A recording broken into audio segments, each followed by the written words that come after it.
Ladies and gentlemen, please welcome our hosts, Liu Xin and Ji Xiaojun.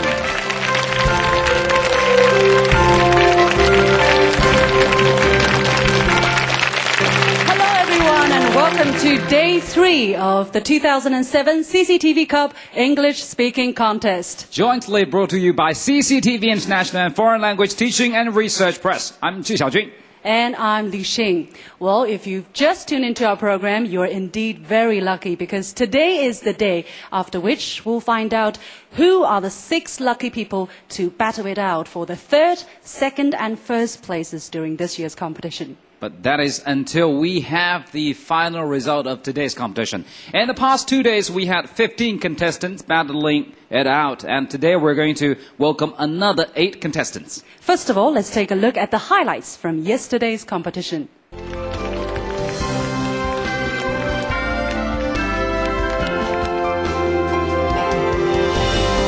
We are ready. Are you? The attitude makes a difference. By reshaping myself, it's the challenge I'm taking on. My opportunities develop me. Willing to be continually improving. Taking on diverse challenges has become my lifestyle. Step by step, we will reach higher and higher. Yes, that was the competition yesterday. Let's welcome the 8 contestants for today's competition.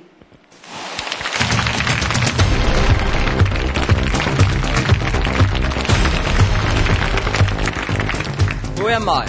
You sure you want to know? If somebody told you I was just your average, ordinary guy, somebody is telling the truth.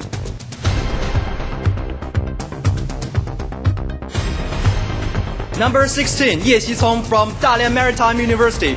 May happiness, joy always be with you. Thank you for being here with me.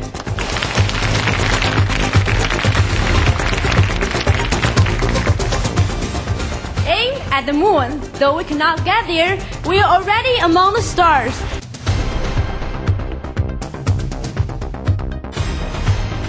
This is number 17 from Xi'an Institute of Post and Telecommunication.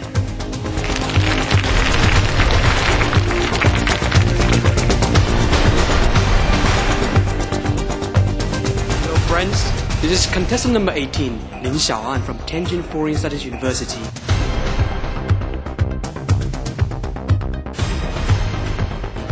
We are the best of the year. Stay tuned. We won't let you down.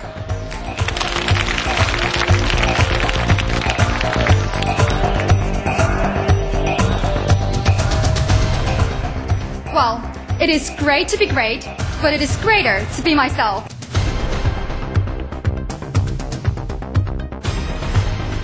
This is contestant number 19, Dong Bo from Renmin University of China. See you later.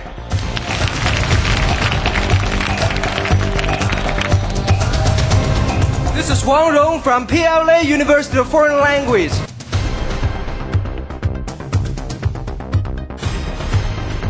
I'm contestant number 20, and I have been waiting for this exciting moment for 20 years. Thank you.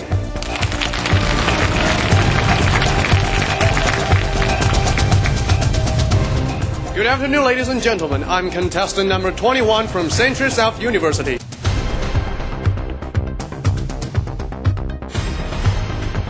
I'm a future dentist, so if any one of you got teeth problem, you can come to me. Thank you.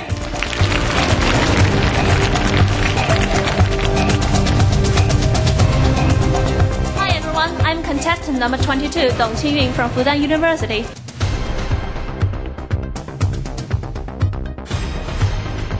It is already a victory to be able to stand on the stage, so enjoy the process, enjoy my performance.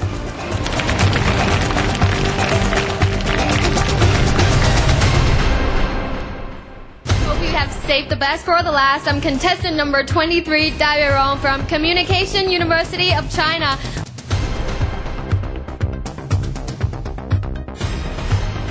Ladies and gentlemen, enjoy the competition. Thank you.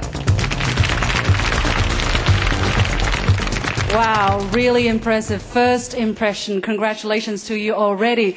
Well, for those of you who happen not to be so familiar with the CCTV Cup, let me tell you what they have to do today. First, they will give a prepared speech. Right. 2 minutes, and then they'll answer very tough questions from the commentators. And then they'll talk about something else during the impromptu speech round. And after that, they'll have to defend themselves or attack the 3 debating panelists. Right, those are the 4 challenging rounds every one of the 23 contestants have or will be facing in the 3-day competition. And now, let's take a look at the principles the judges will be following in judging the performance of the contestants. Introduction to the preliminary round.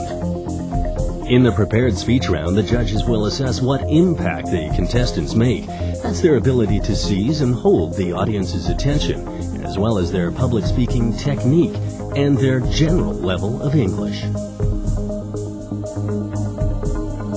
The question and answer round is designed to test the contestants' confidence in using English, their fluency, that's their command of vocabulary, grammar, and idiom, and their effectiveness in addressing issues.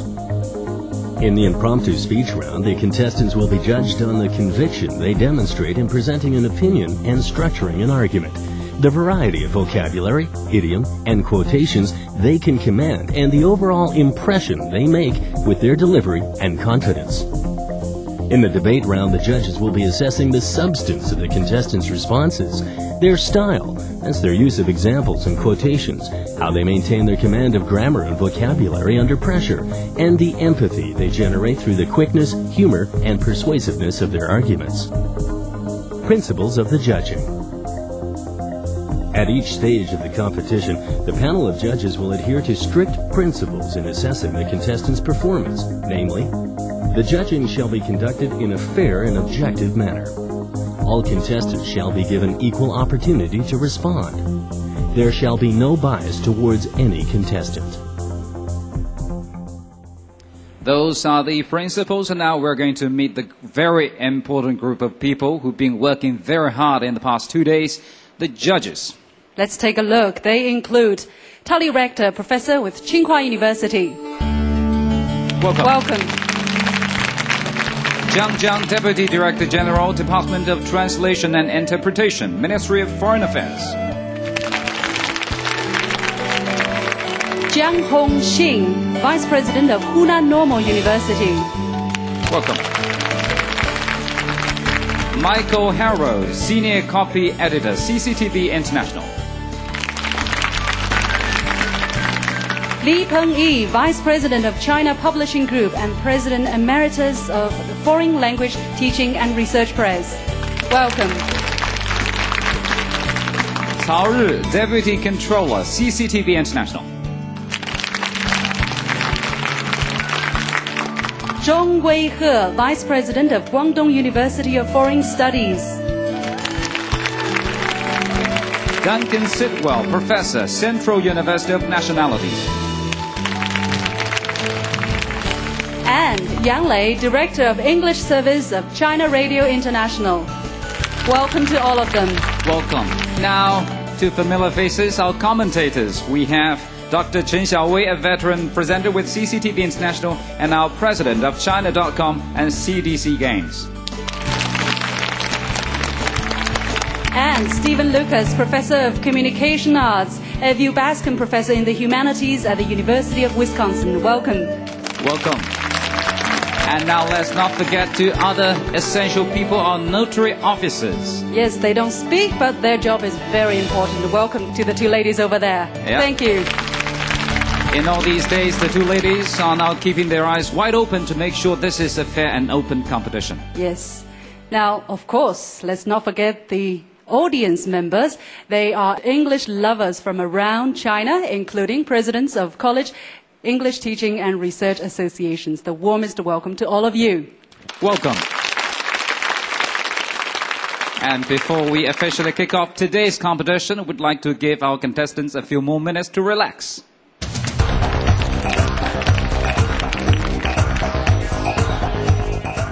In the previous 2 days of competition, we have another group of very important people. They have been helping to bring out the best in the contestants' performances. They are the debating panelists. And now let's welcome Rui Chengkang, CCTV anchor.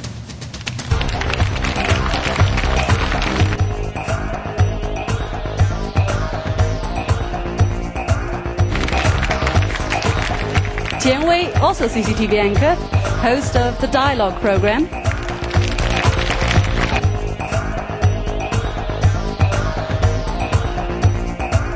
Welcome. And John Holden, chairman of Shortly China.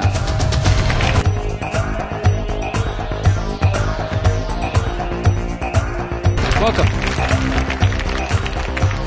And now let's take a look at today's topic, which is my other self. Well, it sounds to me like, everyone has different faces on different scenarios. I don't know. We'll have to wait and see how the contestants are going to understand this topic. Yes, this round is worth 15 points, and they will be giving a speech lasting 2 minutes. So, ladies and gentlemen, let's officially kick off today's competition. Please welcome contestant number 16, Ye Xicong.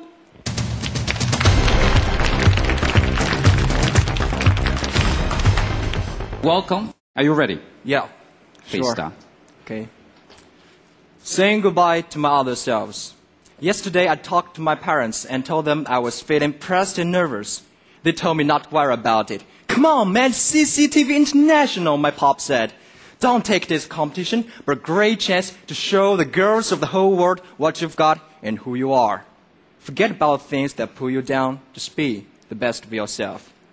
Now I think you all believe that you're watching a confident young man, but there is, another humble one, who is my other self, with sweaty palms and shaking knees. Oops. Even though I've told you that, I won't let you see him, because that's not the one I want to be, for definitely it's not the best of me. Life is made up of choices. We keep on choosing what self we want to be and what we want to do. Sometimes just feel like I am Sun Wukong, the Monkey King, blowing some hairs into a bunch of myself. And they have a parley to decide who is the best and what is the bad thing to do. When Viscount Wellesley was defeated for the first time by Napoleon, he could have chosen to be a loser for the rest of his life, but he didn't. Instead, he chose to be the one who crushed the emperor in Waterloo and became Duke Wellington, admired by the British people. What he did was just to say goodbye to his cowardly self and chose to be the best of himself. I have also tasted failure, which doesn't mean I did not win the first prize or the second, but I just simply failed to be the best of myself. I believe what I've got is what I deserve, and I always fight to my limit to make myself deserve the best. In order to do that, I have to say goodbye to my cowardly self, to my unconfident self, to my uneasy self, and to be the best of myself. Thank you. Thank you. Thank you. You are the best. Next is a Q&A session worth 15 points, and our commentators are ready to pose the questions. Please. We Chinese believe a balance of yin and yang, as in Taoism. And in the natural world, there's a balance and association between the North Pole and the South Pole, the positive and the negative. It's nice to say goodbye to the negative side, but can you imagine a world with only positive and no negative, with only the North Pole and no South Pole, with only day and no night? Can you be a complete self by saying goodbye to your other self? Well, thank you first. When there's ultimate light, there's no light at all. And what I've just said was saying goodbye, not I have already said goodbye. Our life, according to Napoleon, what he said was, I can beat millions of enemies, but I just can't beat my own heart. And the greatest enemy of our lives are ourselves. The process of our life is a struggle against ourselves. And even if I won't maybe get the first prize today, but I think I'm still a victor because I have already defeated myself of yesterday. And think the struggle is the balance of the yin and yang, bright and dark, and myself, the best myself, and my other selves. Thank you. And you really do believe there's the better of yourself, and then the other side is not as good. Yeah, I can be crying right now, but I won't. I will smile at you, and I'll answer all your questions. Be the best of myself. Thank you. Thank you. Thank you, Ji-sung. Thank you. Next is the impromptu speech round. This round is worth 30 points. And you're about to choose one number out of the 10 numbers here. Number 9. Number 9. September 3rd, 2006 marked the 60th anniversary of the end of World War II. As many as 130 million people may have died in a conflict that was fought for land, resources, and national supremacy. Despite the terrible losses, in the years since, millions more people have been killed in every corner of the world in conflicts over anything from ethnic and religious rivalries to oil and weapons of mass destruction. Always, there is the danger of these regional conflicts escalating into another global conflict. Our question is, do you think the Earth will ever witness another world war? You have 15 seconds to prepare. And please begin. Ladies and gentlemen, my answer to the question is a definite no. First of all, let's look back on history. The cause of the First World War was the imbalanced development of the imperialistic countries which had formed two war groups of different interests. And the Second World War was the continuation of the First World War. And now time is different. First of all, the theme of the whole world is peace and development. The only way for human beings to survive is to sit down and talk and understand each other, create a peaceful environment to make environment to develop. Second, the forces of the whole world have been multiplied. We've got many more countries with great forces of the top countries, which are much more than just 2 or 6 countries with different interests. And globalization has brought us integratedly connected together. If you want to argue, that's great. You've got 3 debating candidates, but I'll stay my ground again. People love war, love peace. They won't go to war. Right. Thank you. I guess there is an inner war in your heart, right? Well, let's go straight to the debating round. Remember, this is worth 40 points, more than any of the previous round. Please go ahead. I was surprised that you decided to talk about history when, in fact, history is the story of war. History is the story of wars that were global in nature, beginning with in the days of Rome, the days of the Khan and the Mongolian hordes who traversed Asia and conquered the known world. This is a human nature question. Man is a creature who wants to seek peace, but will not hesitate to fight if necessary. There's absolutely no reason to expect that we won't have another world war in the future. Okay, even the stories, what we do now is to learn from learn from history, and we find the reasons why we fight together. And as time goes on, we people have been much more civilized. We know it's time to sit down and reason with each other, and time to talk. We've got, of course, conflicts everywhere, but there are still also conference and talk among countries. As you may see, there's not only a third war coming, but many wars. There's war against terrorism, there's Cold War, which we have already experienced before. So in the United States, John, I would think there's already people talking about the third, the fourth, and the fifth war. Well, I agree with you on wars, but we are talking about global war, world wars. And as I've stated in my speech, globalization has bound us together. There might be conflicts somewhere, but world war, I don't think so. I don't think it's possible. I think you're saying really that human nature has somehow changed. Yeah. And how do you defend that position? I think it's certainly part of Chinese culture to say that there's something essential about human nature that never changes. 本性难移. Is that wrong?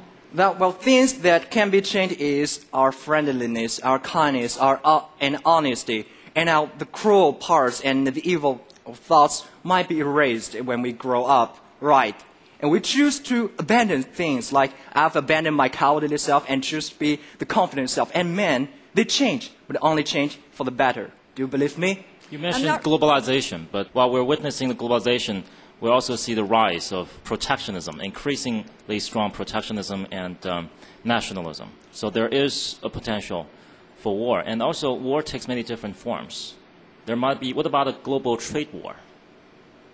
That's, well, first of all, we are being globalized. We've got many jobs to do. If you don't believe in globalization, just take a look around. We've got panelists as foreigners and foreigners judging me, all right? And we are trying to make those jobs done, even though they're tough. And we're trying to make a chance that there's no world war again. But oftentimes wars are started through accidents. Right now we have nuclear arsenals in the United States and in China, in Russia, in India, Pakistan.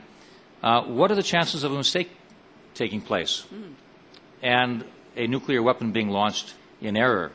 What would the results be of a mistake like that? After World War II, has any country launched another nuclear weapon? And those Russia and America and China are all decreasing the amount of their nuclear weapons. They know they can use it as a weapon, and also they know it is a thing that will kill everybody. What about a terrorist organization? A nuclear bomb goes off in New York City. Then what happens? What happens then? The terrorism issues, well, I think sort of bring the countries together. Like Russia and China work together for wars? Not together for anti-terrorism. That's a war against terrorism, isn't it? But it's not a world war. This not happening in a global scale? It's happening somewhere on Earth, but not like the First World War or Second World War that with hatred and anger. We want peace and we want development. We have to kill those terrorists. Thank you, Shi-Sung. Thank you.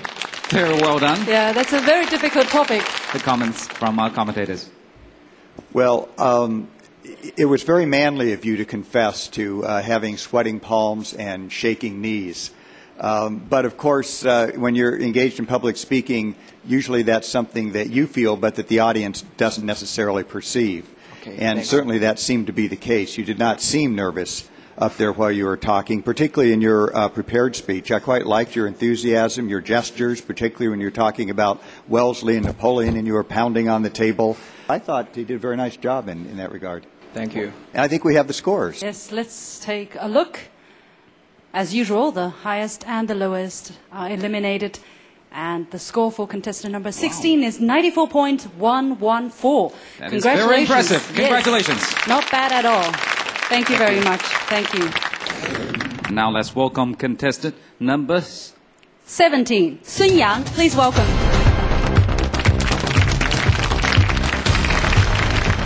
Contestant number 17. Yes. Are you ready to give your prepared speech? Yes, I'm ready. Yeah, you sound so. Please go ahead.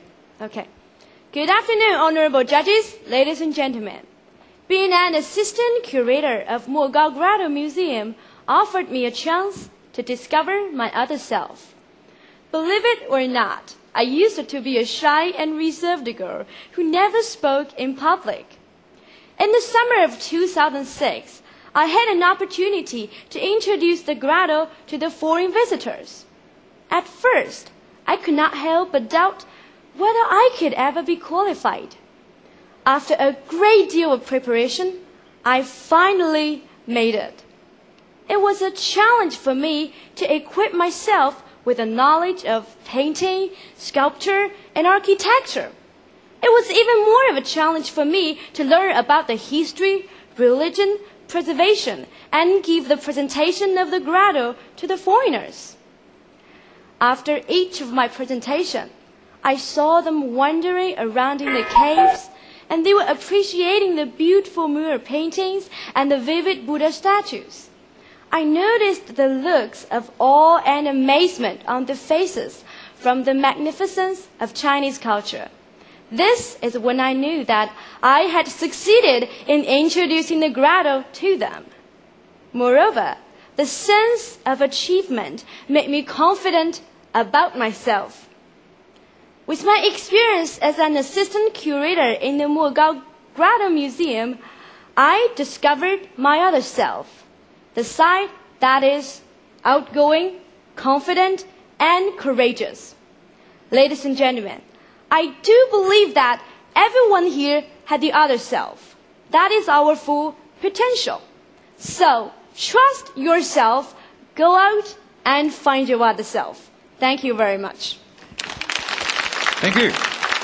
We can feel your confidence in your presentation. Yes. Now, commentators, please. The question I want to ask you is a little larger one about tourism, which is in fact now the #1 industry in the world. Yes. And one of the difficulties, of course, is that people love to go visit these special places, but some of these special places are potentially endangered. They can be harmed by having too many people tramping through them. And I wonder if you could expand a bit on that comment. Thank you for your question, first of all. And I think there's one fundamental principle that we have to keep all the time, that between the business and the protection always go the first. And the second, you mentioned about some methods that we can use. I think because this is a very modernized world, we can use high technology. Just like I mentioned the Mogao Grotto, this museum, everything there are very fragile. And second, this place is very remote, far away from the cities. It's very hard to gather. And people know that they're beautiful there and they want to appreciate that. So I think we can use high technology. People can log online and use 3D technologies. People can go there. It is exactly the same feeling when you are wandering in the caves. And second, I think maybe we can do some documentary films. That means we can shoot them exactly. So I think that maybe the editors of Cctv can think about this issue. Thank you very much. Thank you. Thank you, Director. And we can surely produce some documentaries you just mentioned in your ideas. Yes. Right. Next impromptu speech. Please pick a number. And I think lucky number 7. 7. 7. Okay. Let's take a look. The success story comes in any number of versions, but it always contains 2 key elements: ability and opportunity. As countless numbers of hard-working and highly skilled, but nonetheless frustrated individuals can tell you, true success needs that little bit extra, something that's often beyond our power to influence. It's opportunity. Although it comes along only rarely, if it's seized by the person with ability, opportunity can be turned into greatness. Our question is, which is the real key to success? Ability or opportunity?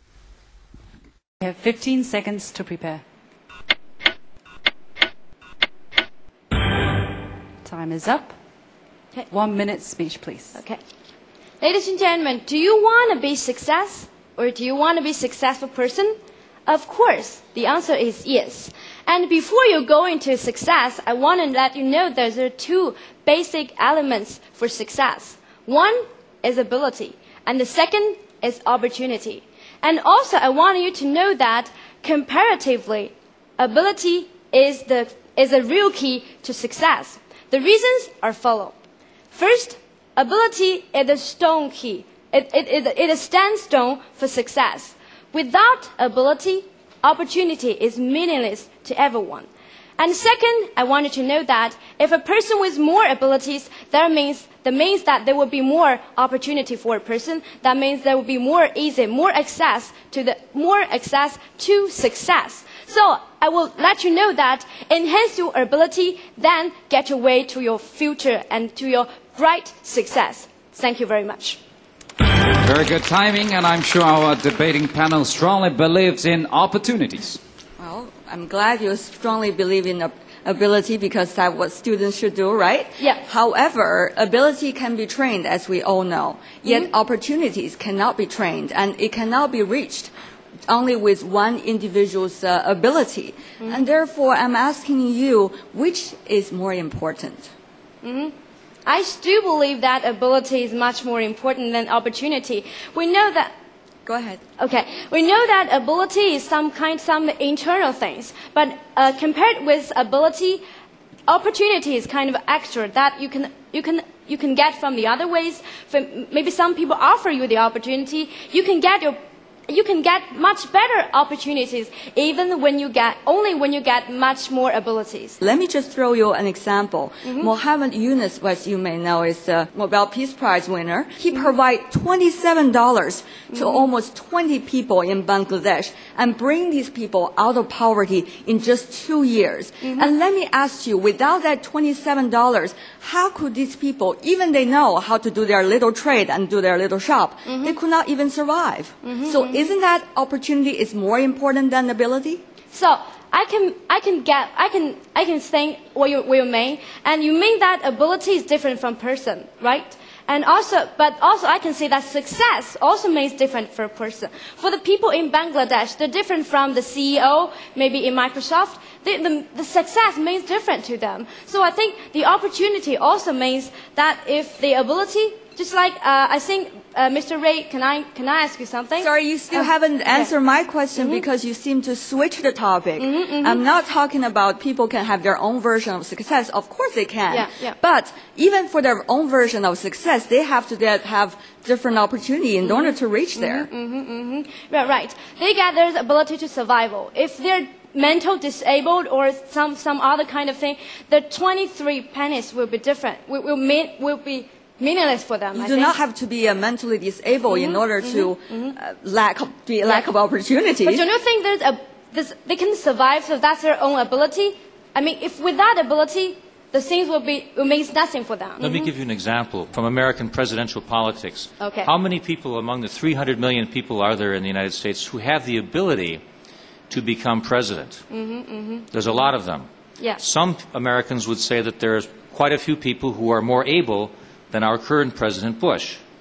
Yet he was born into a family of privilege. He had opportunity. Yeah.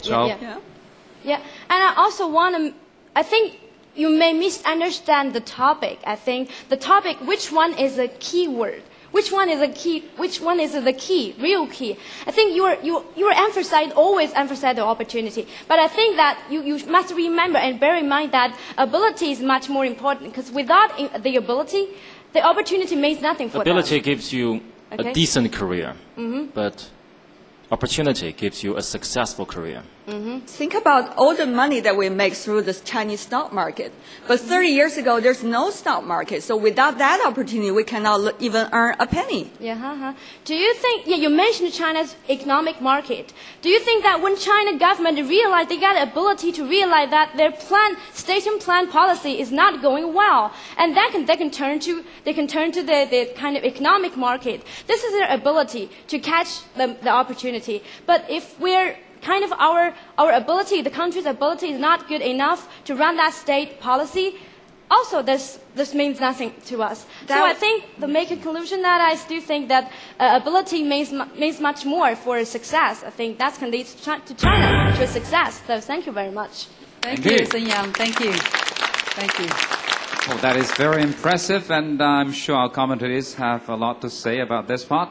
During your impromptu speech, I watched the clock. Your timing was perfect. You ended right on the clock.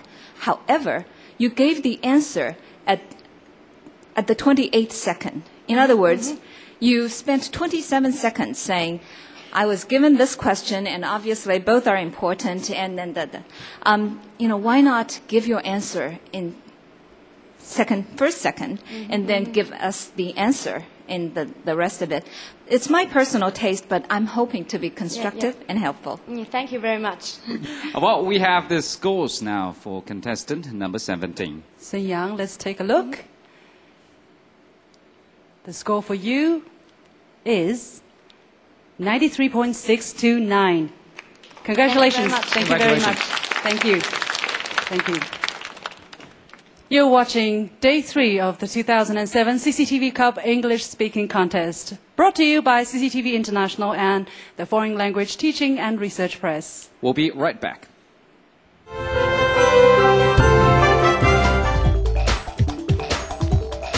From thousands of hopefuls, 23 made it through to face the ultimate English language challenge.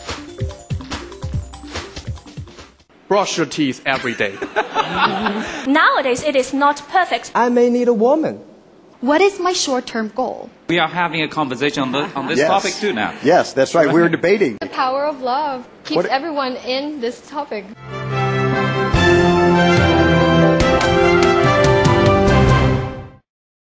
And now we have the opportunity to welcome contestant number 18, Lin Xiaoan. Please welcome.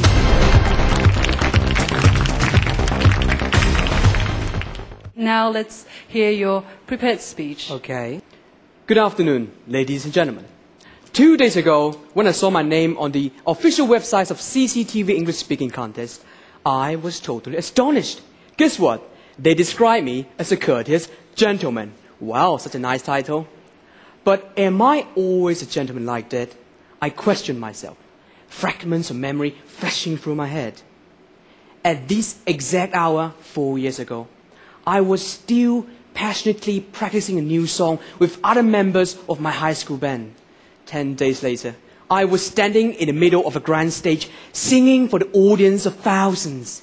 Enthusiasm, inspiration, boldness, and crankiness.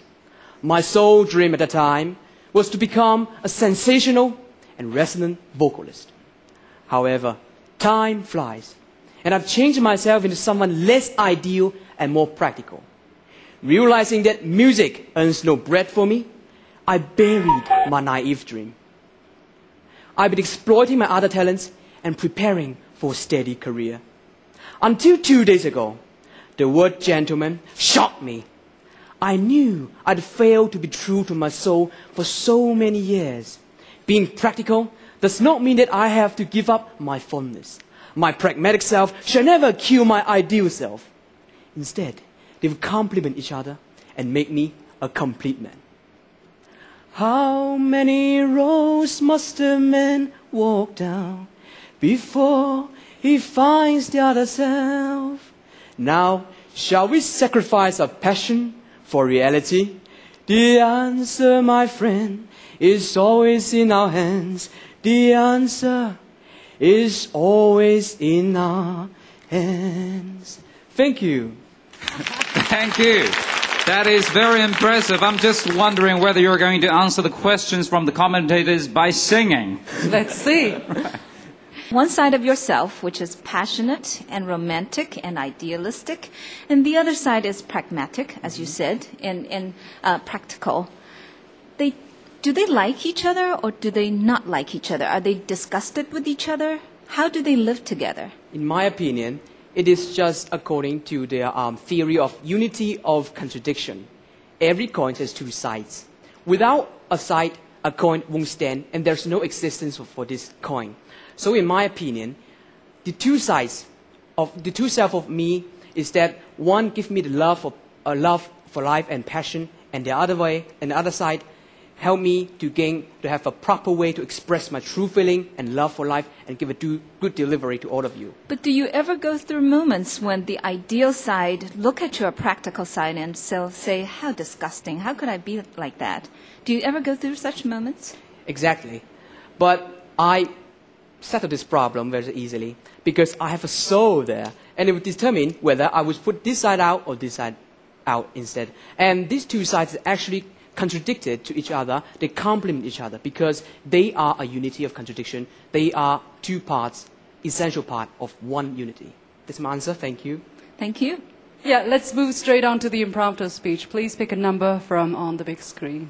0, please. 0. Number 0. In the increasingly fierce competition on the job market, it's widely accepted that having work experience is a considerable advantage.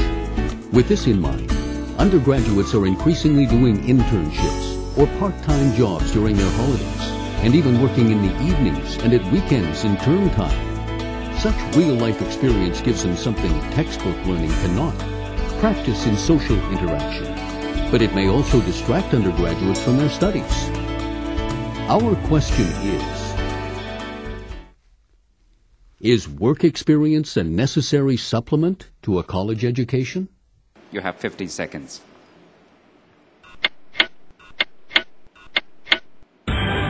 Please start. Thank you. Ladies and gentlemen, as for whether it is necessary for college students to have social experience as a supplement of their college education, I take a positive answer.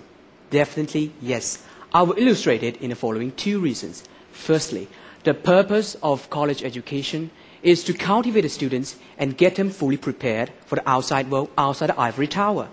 And only by put the knowledge they learn from professors and textbooks into practice can they really gain and master the skills and knowledges. Second, however, the school education right now in China is so disjointed with that of their real world. So I know a lot of students, they are college graduates, are not ready at all to get into the society. And that's because their lack of social experience. And only by doing internships and part-time jobs can they gain the social experience that help them to survive in the future. So that's my point. Thank you. Thank you. Thank you, Xiaoan. I already see one of the debating panelists raise his eyebrows. Let's hear. First of all, I'm really impressed by your singing skills. I was thinking if this is the English counterpart of the famous Supergirl show or the Chinese Idol, you would probably have already been the winner. Wow. But let's get back to the debate. When we apply for a job upon graduation, the future employer primarily focuses on our professional proficiency and our academic track record. Of course, any internship might be a plus, but it's not necessary. It is not the most important thing. Mm-hmm. Okay, now, every one of us will be a college graduate, right? And when we write our application form, we all have the, our education background listed there. But if you don't have the working experience listed on it, you will be a little bit disadvantaged when comparing with those people who have the social experience. The most important part of the question is it necessary? And I think clearly the answer is no. It's not necessary to have work experience. Just imagine that you're studying theoretical mathematics, you're about to graduate, and the only possible hope for you in the future is to get your PhD and become a professor.